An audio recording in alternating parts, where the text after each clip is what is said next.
तो hi friends, नमस्कार। तो देखा जाए तो मैं जाति व्यवस्था पे बताना चाह रहा हूँ कि जाति व्यवस्था पे किसी प्रकार का कभी कोई डिबेट नहीं होता है कि जाति आखिर जाति क्यों होनी चाहिए। तो जाति का ये तो एक पर्पज़ ये है कि अपने लोगों की पहचान कैसे की जाए और उसको सरकारी नौकरियों में या प्राइवेट सेक्टर में कैसे अपनी पहचान बनाई जाए सर। या तो उस टाइटल का यही मतलब है कि अपने लोगों को कहाँ कैसे नियुक्त करना है। इस नाम का यही मतलब निकलता है। आप जहाँ आरक्षण नहीं है तो आरक्षण का विरोध होता है देश भर में, और उस पर बहस भी होती है, डिबेट भी होती है बहुत सारे न्यूज़ पे और बहुत सारे प्राइवेट चैनल और यूट्यूब के माध्यम से भी।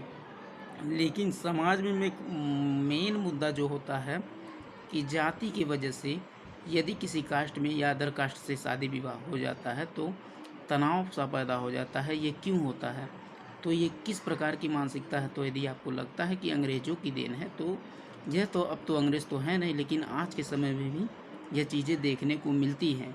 तो ऐसा क्यों हो रहा है, कभी सोचा है? तो किसी भी सरकार ने या किसी भी व्यक्ति ने अब कोई इस पे इस पे किसी प्रकार का कोई डिबेट नहीं होता है कि जाति क्यों क्यों रहनी चाहिए या किसी के पास टाइटल क्यों होना चाहिए, सरनेम क्यों होना चाहिए।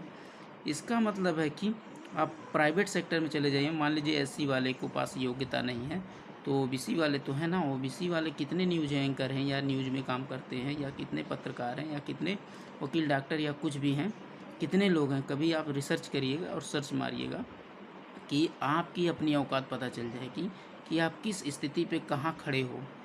तो जिस प्रकार से इस देश में इस तरह के जाति व्यवस्था और धर्म का राजनीति चल रही है, अब देखना बहुत ज़्यादा ज़रूरी है कि कौन कितने पानी में है। तो सबसे ज़्यादा ज़रूरी है तो शिक्षा तो बेकार हो चुकी है। शिक्षा का कोई मतलब अब रह नहीं गया भारत में, क्योंकि गरीब को गरीब बनाने का सिस्टम है यहाँ। क्योंकि यहाँ पहले ही ये तय हो गया है कि कौन आगे जाएगा कौन नहीं जाएगा।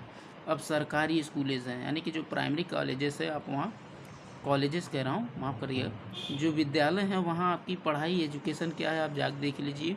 वह पाँचवीं का बच्चा, वह प्राथमिक विद्यालय का पाँचवीं का बच्चा, वो प्राइवेट में पढ़ रहे शिशु या एलकेजी के भी बच्चे से कम जानकारी रखता है। और तो इस प्रकार से वह कैसे उसे कम्पीट कर पाएगा यार। आप इस देश में ना तो एजुकेशन पे काम हो रहा है, ना तो शिक्षा पे काम हो रहा है, ना जाति व्यवस्था पे काम हो रहा है, ना ही सामाजिक मुद्दे को लेकर के कोई चर्चा हो रही है। तो इस देश में केवल गुमराह किया जा रहा है और मूर्ख बनाया जा रहा है। तो जाति व्यवस्था को तो आप ख़त्म नहीं कर पाए हैं, ना ही ये ख़त्म हो पाएगा मुझे जहाँ तक लगता है, ना ही ख़त्म करने का कोई प्रयास कर रहा है। क्योंकि यहाँ लोग अपने में ही व्यस्त हैं कि हम इस जाति में हैं, हम उस जाति में हैं, हम इतने ऊँचे वो इतने ऊँचे। लेकिन हकीकत तो ये है कि जब आपके पास पैसा नहीं है, यदि आप गरीब हैं तो आप हमेशा किसी भी जाति में हो आपको दबा दिया जाएगा। लेकिन हाँ, ये होता है कि आपकी जाति का प्रभाव यदि आपकी किसी व्यक्ति को पता चलता है, या जो आपकी जाति में कुछ पावरफुल लोग होते हैं तो वो आपकी सपोर्ट करते हैं। यह क्या बोलते हैं कि मेंटालिटी होती है इंसान की, यह अपना आदमी है। ऐसा आपको महसूस हो जाएगा जब आपकी जाति का व्यक्ति आपसे मिलता है, तो आपको लगेगा कि हाँ, ये अपना आदमी है। वह गलत या सही नहीं देखता है, पहले ये देखता है कि किस कास्ट का है और क्यों है।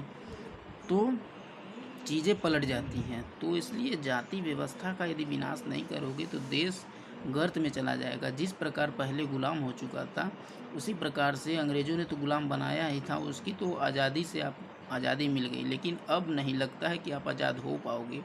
क्योंकि यहाँ की राजनीतिक सिस्टम ने आपको इस प्रकार जकड़ लिया है कि हर जाति और हर धर्म का अपना एक अलग नेता है, और उन्हीं के बच्चे और उन्हीं की राजनीति में आ रहे हैं। देखो, रही बात आरक्षण की, तो आरक्षण वह कानूनी व्यवस्था है, उसे आप जबरन या ज़बरदस्ती भी समाप्त कर सकते हैं। लेकिन यदि जाति व्यवस्था समाप्त नहीं हुई या धर्म और जाति की राजनीति होती रही तो देश तो पीछे जाएगा ही, और एक दिन यह क्रांति का रूप ले लेगा जिसके कारण देश को बहुत क्षति होगी। तो इसलिए आइए हम सब एक होकर के इस देश में कर्तव्य बनाएं कि देश और राष्ट्र को आगे बढ़ाने के लिए आपको इन जाति व्यवस्थाओं के खिलाफ आवाज़ उठाना होगा। यदि आप किसी भी जाति, धर्म या कहीं भी हो तो राष्ट्र के लिए काम करो। आपके राष्ट्र यदि आगे होगा तो आप भी आगे होंगे। यदि किसी देश की तरक्की होती है तो वहाँ के व्यक्ति की तरक्की होती है। आप अमेरिका को देख लीजिए, चाइना को देख लीजिए, तो वहाँ के लोग यदि बेहतर होंगे तभी तो यह देश आगे है। तो यदि इस प्रकार से नहीं सोच पा रहे हो तो फिर कोई मतलब नहीं होता है इस देश में रहने इसीलिए इस देश से बहुत सारे अमीर लोग जा रहे हैं, क्योंकि यहाँ की देश की स्थिति उनको पता चल गई है।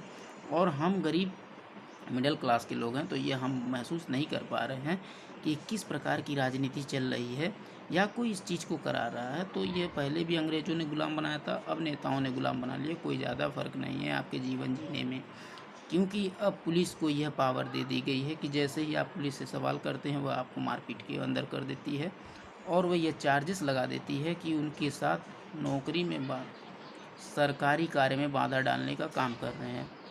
तो इस प्रकार से यदि ये सारी व्यवस्थाओं के देखें तो यह क्या है, ये सारे कानून और नियम गरीबों के ऊपर लागू होते हैं। अमीरों को तो ज़्यादातर छूट मिल ही जाता है। आप देखेंगे, आप रिसर्च करेंगे तो चीज़ें पता चलती हैं।